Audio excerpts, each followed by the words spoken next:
Culver City Community Development Director Saul Blumenfeld. Welcome to this second outreach meeting regarding the city's study of soft story buildings, which are soft, open-faced, weak front buildings that they're particularly vulnerable to earthquakes in the city and the region. Many cities have been drafting ordinances, studying the problem and trying to come up with solutions to address the problem. And over a year ago, the Culver City Council directed staff to begin such an investigation. The city retained Degenkolb engineers to conduct this study to identify buildings that are vulnerable to these kind of seismic forces and are a potential threat to public safety. Degenkolb conducted a survey. They've identified a number of buildings in the city may present these kind of problems, and they've also come up with some potential solutions to address those problems. I'm joined this evening by the Culver City team, including our building official, Fitz Quash, our deputy building official, Tim Kasouris, our senior management analyst, Lisa Pangilinan, and of course the Degenkolb team will present their report. This, as I mentioned, is the second of 3 community outreach meetings, which is really a very early stage of this process. Once we present and collect input from the public, we'll present that input to the City Council for their consideration, along with the findings of this study. And then the council will need to make a determination about how to next proceed. So with that, I will turn the meeting over to Degenkolb. They'll introduce their team, and then we'll take questions and provide answers as we can to your questions. Okay, Daniel, please go ahead.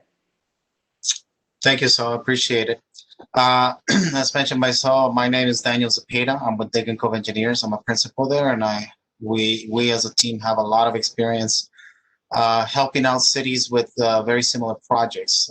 I'm joined today with Jeff Roy, who's one of our associates as well, and who has also helped me with a lot of these projects and who's assisting as the project manager here for this project. So we're gonna start the presentation. We would ask you that if you do have any comments along the way, if you can please add them to the chat box, and we will address those comments at the end of the presentation. So with that, why don't we get started, Jeff? So the presentation is going to have different topics. First, we're going to touch upon giving you guys some background as to what is it why is it that we're doing what we're doing. Then we'll address what specifically are soft story buildings that were previously mentioned, some of the retrofit costs that we've been seeing in the last few years on those, explain the process of how we develop an ordinance, starting with the survey, and then discuss some of the major policy questions and suggestions that are currently being considered for a proposed seismic or retrofit ordinance. Next slide, please. So stepping back as to why is it that we believe that we have an issue here. If you look back in history, we've had many earthquakes in California. Some of the key ones I'm going to be talking about, starting with the 1971 San Fernando earthquake. This earthquake was a 6.5 magnitude earthquake, and it actually caused a lot of damage across the state. I'm sorry, across the region of San Fernando region. And it was actually the reason that we have what we call the Alcas Priola Act, which deals with buildings over faults, as well as the Hospital Safety Act, because a lot of the hospitals that we had at the time actually got severely damaged. But in addition to that damage, we also saw a lot of residential homes being damaged, including the one that you see up on your screen, where we see the failure of the cripple wall of that home basically collapsed and causing the structure to fall to fall the distance that it had as a cripple wall. Next slide. We then had another major earthquake in the Bay Area, which was the 1989 Loma Prieta earthquake. This is sometimes referred to as the World Series earthquake because it happened that there was a World Series at the time. There was a World Series game at the time of the earthquake. In fact, there are suggestions that perhaps the loss of life was not as significant because a lot of the people in the Bay Area were watching at the time the Giants and the Oakland A's, I believe, playing the World Series. So a significant amount of people were in their homes watching the game. But overall, it was a 6.9 earthquake. 63 people lost their lives, and over 3,000 people were injured. If you go to the next slide, in this slide and the next slide, you'll see that a big portion of the damage actually happened in these very large apartment complex in which the top story actually collapsed. I'm sorry, the bottom story collapsed and the top stories fell to the ground. This is what we call a soft story building, and it was really highlighted in the 1989 Loma Prieta earthquake. If you go to the next slide, you'll see a photograph of the 1994 Northridge earthquake. This was a 6.7 magnitude earthquake. 57 people lost their lives. Over 8,000 people were injured. At the time, it was over $25 billion worth of damage, and at the time, it was known as the biggest natural disaster that the U.S. had seen. And you know, a lot of the fatalities that happened, well, a good portion of the fatalities that happened actually happened in these apartment complex buildings. In one building alone, 16 people lost their lives. So the photograph that you see on the screen is what is known as the Northridge Meadows apartment building, where, like I said before, 16 people lost their lives just in that single apartment complex. Now, you know, it's not just about safety. Obviously, safety is the most important thing that we look at as structural engineers, but we also have to recognize that there's a big capital loss. As previously mentioned, the Northridge earthquake alone, you know, was estimated to be over $25 billion worth of loss. And a significant portion of that loss actually happened in the residential buildings. To be almost 50% of that happened in residential buildings. So we can see that residential buildings are not only, we should focus not only on them because of their safety, but it's also because of their economic loss to the community. The next slide would also show you that, you know, aside from economics and obviously safety, these buildings, a lot of the residential buildings, because they house our community, actually created a shelter impact in the city. That graph that you see there shows that, you know, about 4,000 people were homeless in the area prior to the earthquake, and as soon as the earthquake hit, that number jumped to about 14,000 people. So there was about 10,000 people that were actually displaced because of the earthquake. It's known, it's well documented in this article below that graph. You know, the people would used to walk in neighborhoods that had a lot of the damage, and they would refer to them as ghost towns because there was really just empty, completely empty. There wasn't a lot of there wasn't anyone walking the streets. Over 450,000 units of multifamily units were displaced because of earthquake damage. So it's important for us to understand that, you know, this earthquake, this seismic hazard is real, and we happen to live in earthquake country. If you look at this figure in the screen, you'll see that we often refer to this as the ring of fire. because of the way that the earth is made up, and we have certain plates that make up the earth below us. We actually see over 90% of the seismic activity around the world happens in this quote unquote ring of fire.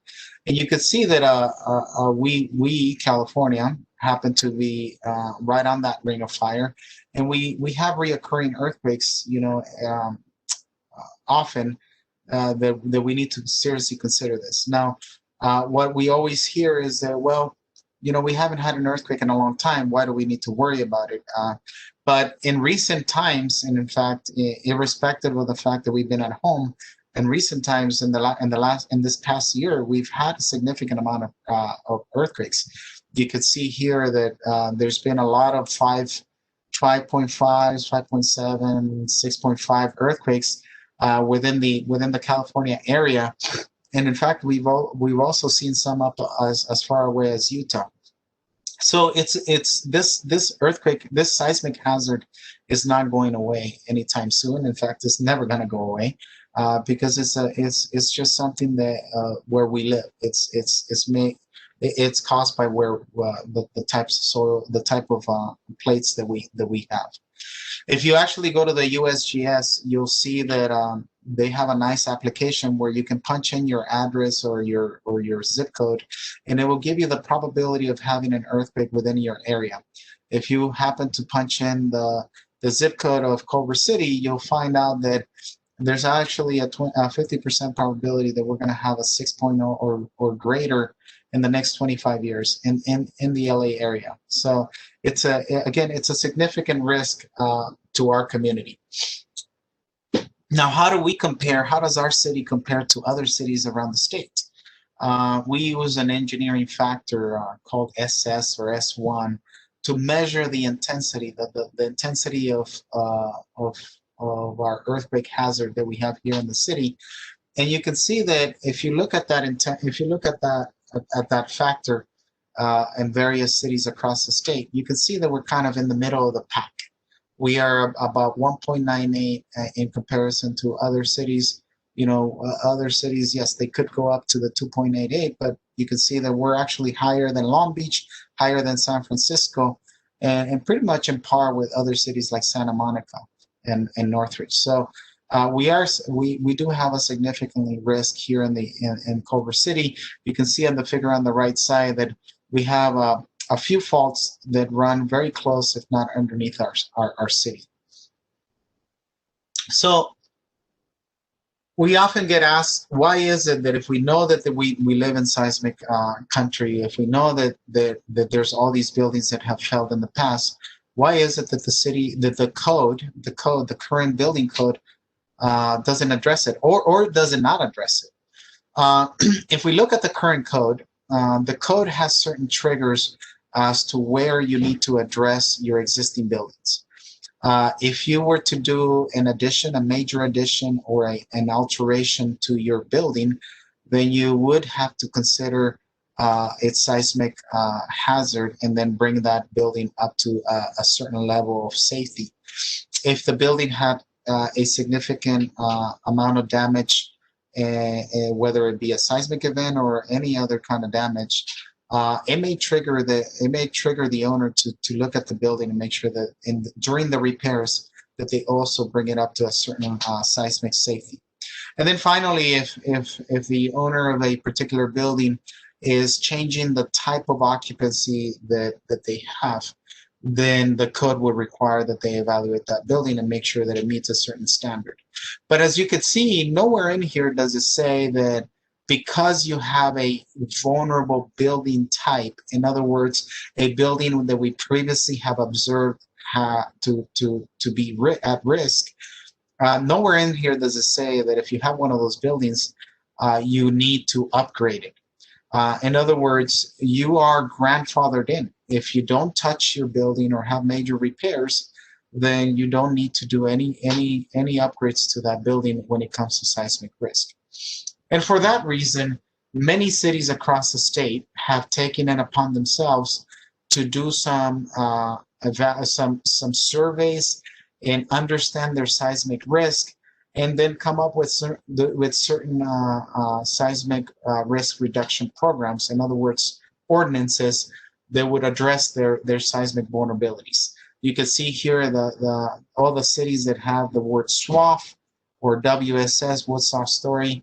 Those are addressing the type of buildings that we're here to discuss, which are these wood apartment complexes across our city. Now, I get many questions that says, well, this is a very complicated situation, a very complicated program, you know, and it could be daunting to think about how you can do it. But I always tell folks, you know, we've done this before across many of our cities in Southern California and across the state. The city of Culver City, in fact, had a very similar program in addressing URN buildings, which are these older red brick buildings, which are considered to be probably the biggest seismic risk building stock across the state.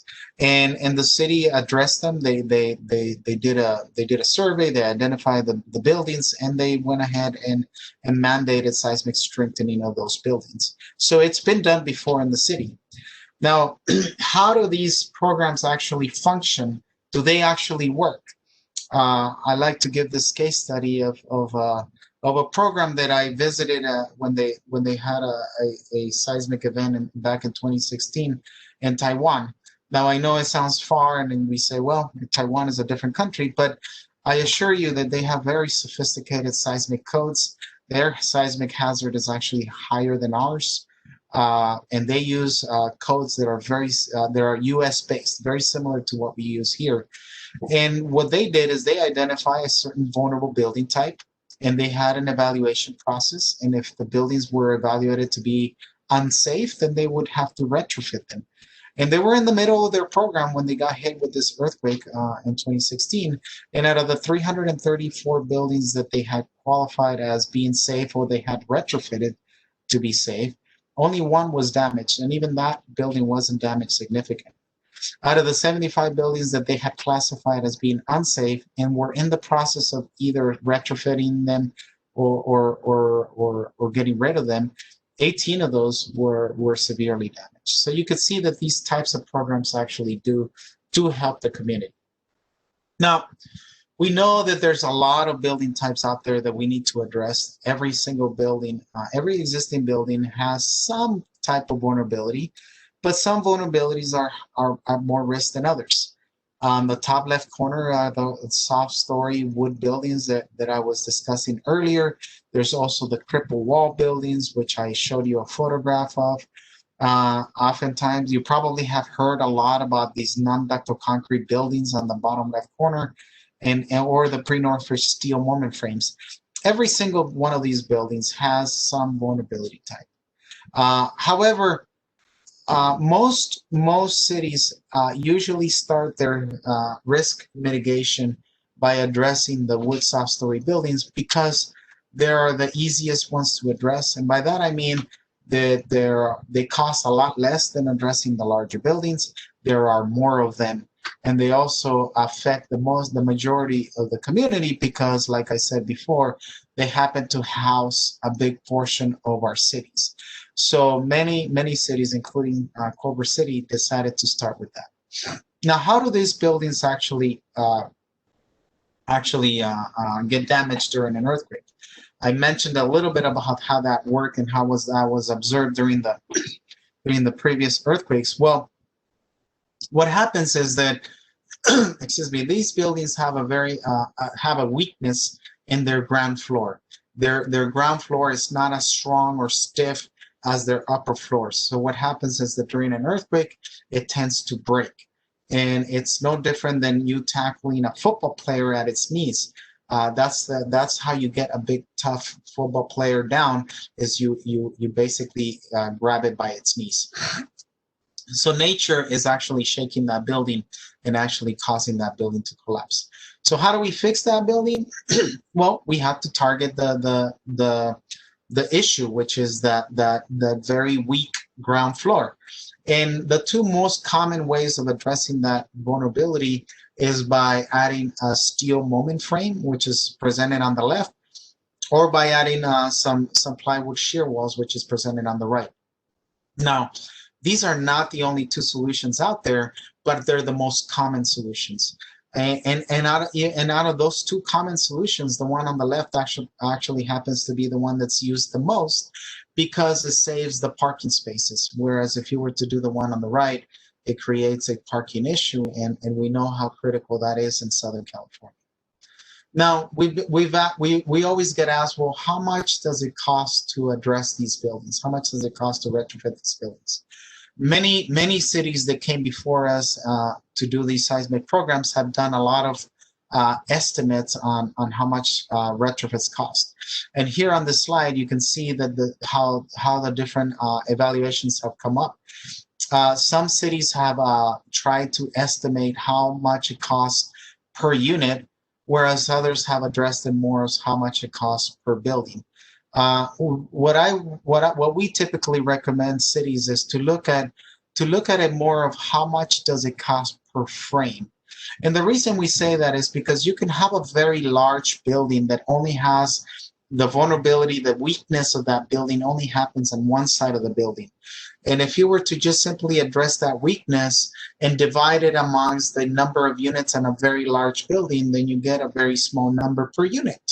Whereas if you get a small building and it happens to have the weakness on one side of its building, then you get a much larger number per unit. So it's very difficult to quantify it per unit. If you, however, quantify it as per frame, how much does it cost per frame? And that includes construction, design, permitting fees, et cetera. If you understand that, then an owner can say, well, if I know that my weakness happens on one side of the building, then all I need to understand is how many frames will it take for me to retrofit that building, and then I can estimate how much does it cost per building. And we did that actually. We assisted the city of West Hollywood in trying to identify how many buildings, how much does it cost per building, and we also and that's how we came up with that $40,000 per building. Per frame, excuse me. And then we used that number and estimated how much would it cost on average on the city of Culver City. And we came up with that it'll cost about $80,000 per building to retrofit a typical building in the city of Culver City. With the caveat, of course, that some buildings will be larger and more expensive, some buildings will be smaller. So that's how you get to an average cost. So with that, I'm going to hand it over to Jeff, and Jeff is going to talk a little bit about what we have done in Culver City to identify how many buildings we have and what the city is currently thinking of doing in terms of its risk mitigation. Great, thank you, Daniel. Yeah, so I want to talk a little bit about the process that we went through with the city in developing an ordinance. So the process that we went through essentially was to first start out and put together a database of buildings. We did that by surveying the city streets. So essentially from the public right-of-way, we walked the city streets and identified any of the buildings that we consider to be potentially vulnerable buildings in that they're soft, they have soft story potential. And we collected them on a list and put them together into a database. We then went and submitted that data and presented it to the city council. And currently we're in this red box region here, where essentially we would be developing a draft ordinance, putting together a advisory group committee to get some policy to discuss some policy considerations, doing some community outreach, and then also getting some technical guidance from the local structural engineering association. And right now we're right in this process here. So what we would have next would be to go back to city council and provide implementation. But again, we're right in this red zone here, and that's why we're providing this community outreach right now. In terms of the survey that we did, like I said, it was from the public right away. We identified 393 buildings. They're pretty scattered throughout the city itself. And if we look at the data of which types of buildings that we identified, they tend to range in the 2 to 4 story regions, most of them being in that 2-story region. And again, they also tend to go from about 2 to 17 plus units. Again, most of them being more in the 2 to 6 region for the number of units. So you can really get an idea of what the data looks like. I should mention that this data is only indicating the buildings that we identify to be 1978 or older, and we'll get into the reasoning in that. But again, so we have about 393 buildings. If we look at the scope of the ordinance that we would be looking at, there are a couple different ordinances, like Daniel had mentioned. Northern California, for instance, put together an ordinance that was really trying to look at the whole building and look at the entire first floor of the structure. And that really has to do more with the type of soft story buildings they have, like in San Francisco, where they have more of an overall soft story with a bottom floor that is mostly open to parking. In Southern California, what we see more of is a specific line. So it might just be one line of the building that has this tuck under parking condition. It might be several lines, but for the most part, there's a portion of the structure that has that, but it's not the entire building that's getting that side. So really, we would be advocating for a line retrofit, which does help to save some money as well, in the sense that we're really just putting the money and the retrofit where it's going to do the most good and the most use get the best bang for the buck, as it were. So again, what this typically takes is putting in a steel moment frame, like Daniel had mentioned. That's a solution that tends to be more common because it does save the parking that's already in the building. And you can see here, these red lines here are one of the retrofits that we've done. In terms of the year of construction, we find that typically the code did not address any, it didn't address with the structural engineers any guide or give them any guidance on how to design around these tuck under parking situations, or this geometry that goes here, until the 1976 UBC. That's when they implemented language that would require the engineer to at least account for these irregularities within their building. Again, that being that soft line at the bottom floor, or at least on one side of the building. And as we progress through the code, we can see, it gets more and more stringent as we go. But typically, most of the ordinances in Southern California have been provided a cutoff year that has to do when the city adopted the 1976 UBC. In this case, for the Culver City, that would be October 23rd, 1978. So that would really be the hard cutoff date. In terms of the prioritization, you can imagine that a lot of these ordinances are set up where they all start with when the owner receives a notice from the city that kind of starts the clock on some of these things. Not all the buildings are the same. Some of them have very few units. Some of them have lots of units. Some of them are very few stories, and some of them lots of stories. Typically, the risk lies more with the buildings that have obviously more units, more people that live there, but then also the taller buildings.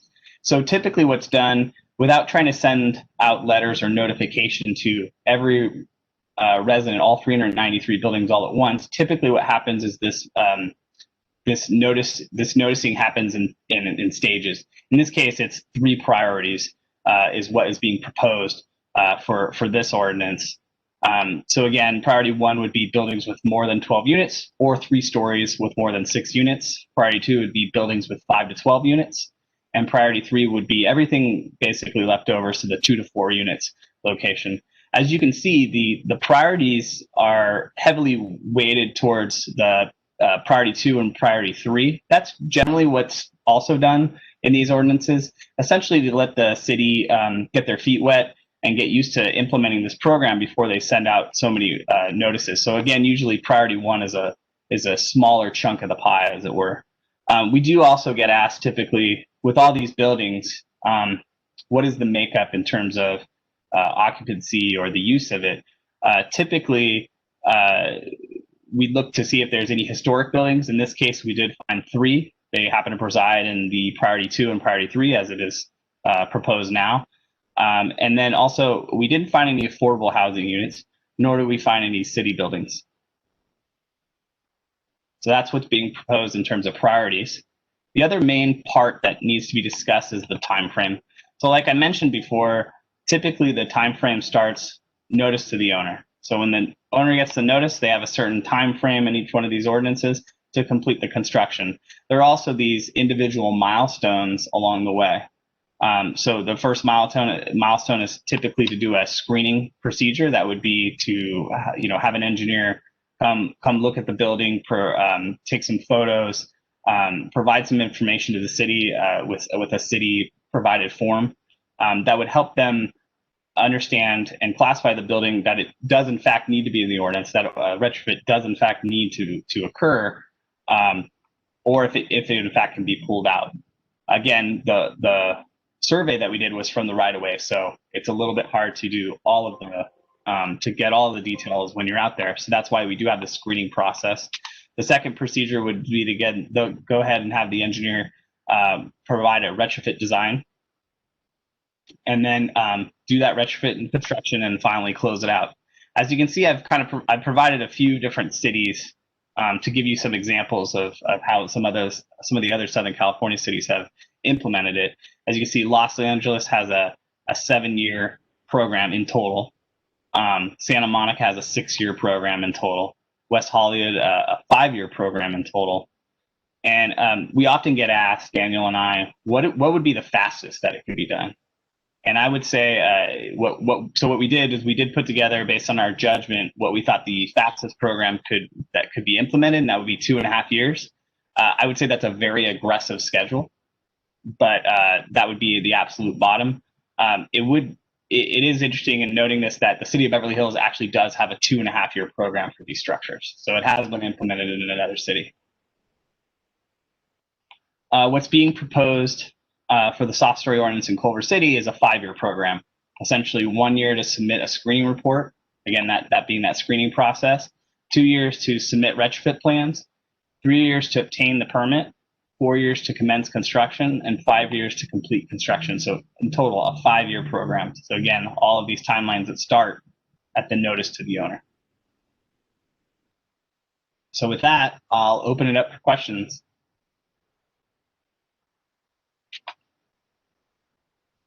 And by the way, just a reminder, if you want to just type in your chat, we don't have a lot of folks on the line, so if you prefer to just say your comment, that would be acceptable as well.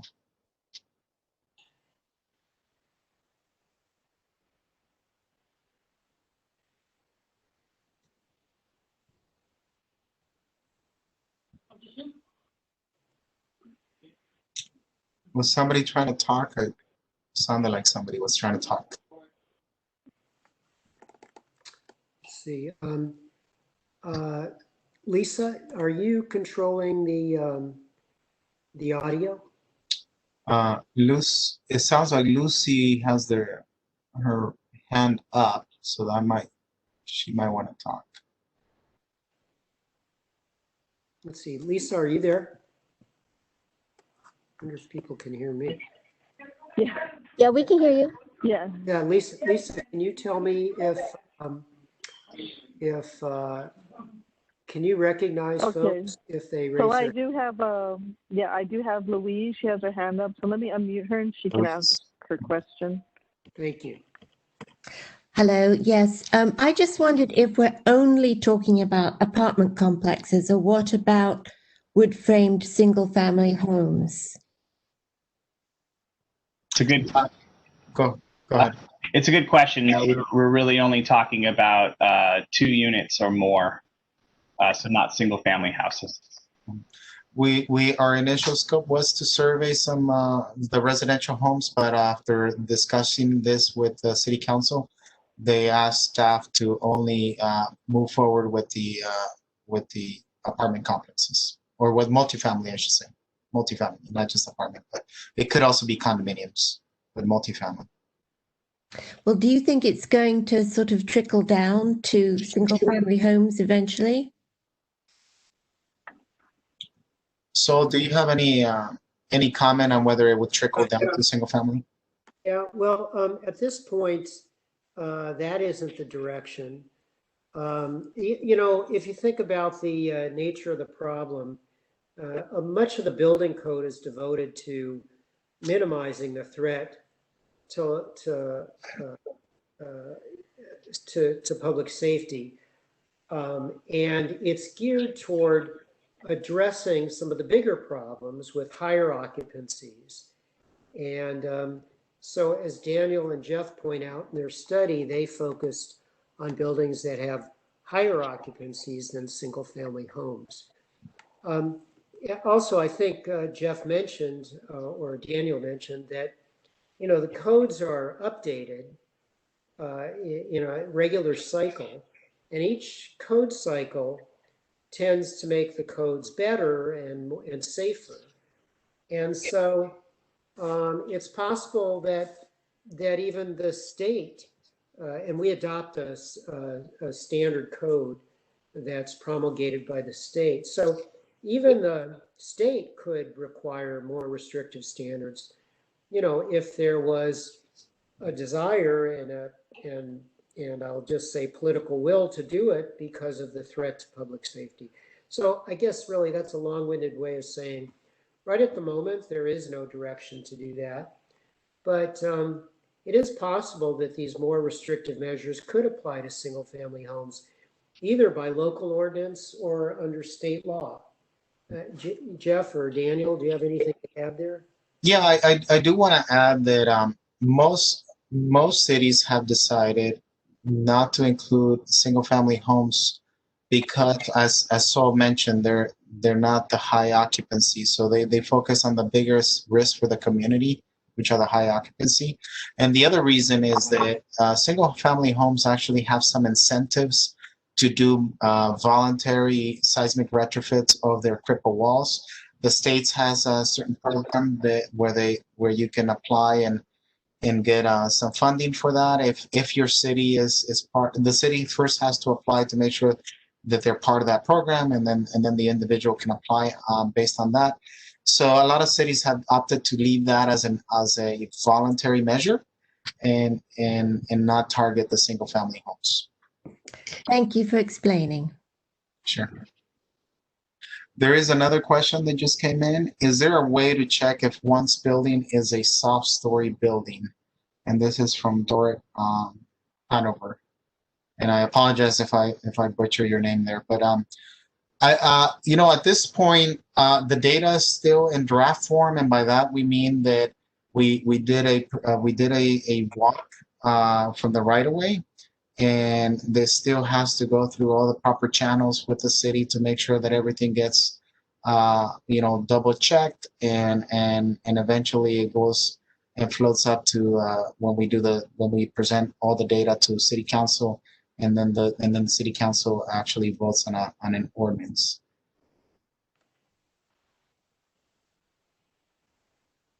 Daniel, we have Marie Leva also who has a question. Sure, go ahead. Marie, you can speak. Yes, now okay, thank you. You have mentioned something about a state program for single family homes to have retrofitting, and but the city has to apply or be part of the program. Is Culver City part of that program? Well, I could start to address that. We are not part of the program. I'm not that familiar with it, but we are not part of a state program. I'm not familiar with any program that underwrites the cost of retrofitting right now. I know there's been a lot of discussion about it. The state is, I'll just tell you, the state's much better at mandating than they are in giving out funds. And so I'm not aware of that, but I don't know, Daniel or Jeff, are you familiar? Yeah, I think there's a little bit of confusion there. So you're right, there is no program for multifamily soft story buildings that we're talking about now. For single family buildings, there's the I believe it's called the Earthquake Brace and Bolt Program. And they do provide some financial assistance for single family residential homeowners. And that's a program that I believe that the city has to first apply. And what the way they work is that you get in this kind of a system where zip codes are part of the program. So if you happen to be in that zip code, then you qualify to apply. And once you qualify to apply, then obviously the owner then applies. And if they meet the requirements, then they get some financial assistance. But it's a residential program. It's not what we're talking about here in terms of the larger Woodsoft buildings. For the larger buildings, there is no financial assistance. Yeah, and I just want to mention it's for this specifically for this cripple wall retrofitting that I'm showing on the screen right now. I don't know if you guys can see, but yeah. Hey, this is Lucas. Yeah, I checked on that a few months ago, and Culver City is not in that zip code yet. They say they're about to update, every so often. And, they told me to check back, periodically to see if we're in that zip code. And I couldn't get an answer on how they determine which zip code or what formula they use. But they just said to check back, periodically to see if the zip code, our zip code would qualify. So it's on our radar to check on those things. When it happens, we'll certainly make it known. And just for everybody on the call, you can always just Google earthquake brace plus bolt or brace. Actually, the website is earthquakebracebolt.com, and you can just enter the zip code and it'll tell you whether it's part of the program or not. again, Daniel, you had said that but the city has to apply. Well, I let me rephrase what I say. I don't know. Let me say I don't know how the city applies, but Lucas just spoke up and he says that he's the building official, and he says that he actually called the program, and they could not give him a straight answer as to how they select those zip codes. So I apologize. It sounds like the city doesn't apply. It sounds like the program actually selects it on their own, selects those zip codes on their own. Okay, thank you. Yeah, sorry for the confusion there. Mm-hmm.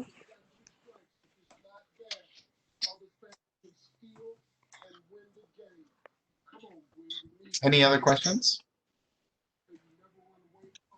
I know that Louise still has her hand up, and I'm not sure if there's a different question or she already got her answer.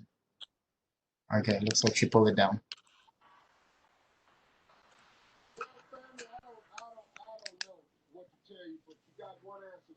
I will, you know what I can easily do? I believe I can put in the chat that website that I was talking about. Where you guys, anybody can check at any time.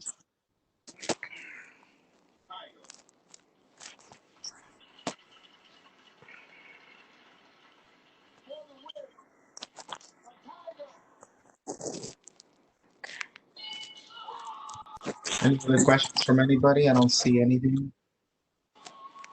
I don't see anything else in the chat either. Okay.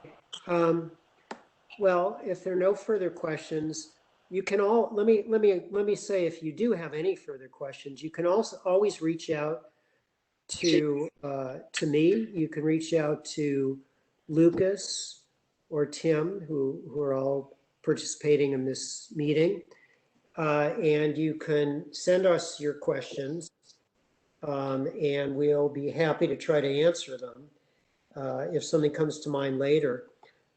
Just know that this is, one of a couple of public outreach meetings that we're conducting. We have another one that's going to be scheduled next week. And then, I'm sorry?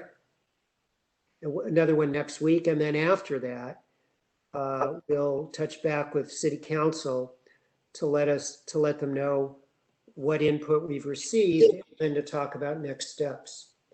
So if no one else on the city team has any other questions or comments, and if Degenkolb is doesn't have anything else to add, I'm going to adjourn this meeting and thank everyone for participating. We appreciate your involvement, and follow us on the city's website. We can give you the status, or please reach out to us directly if you have any other questions.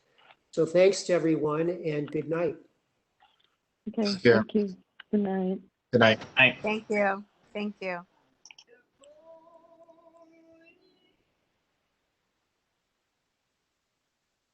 Mm.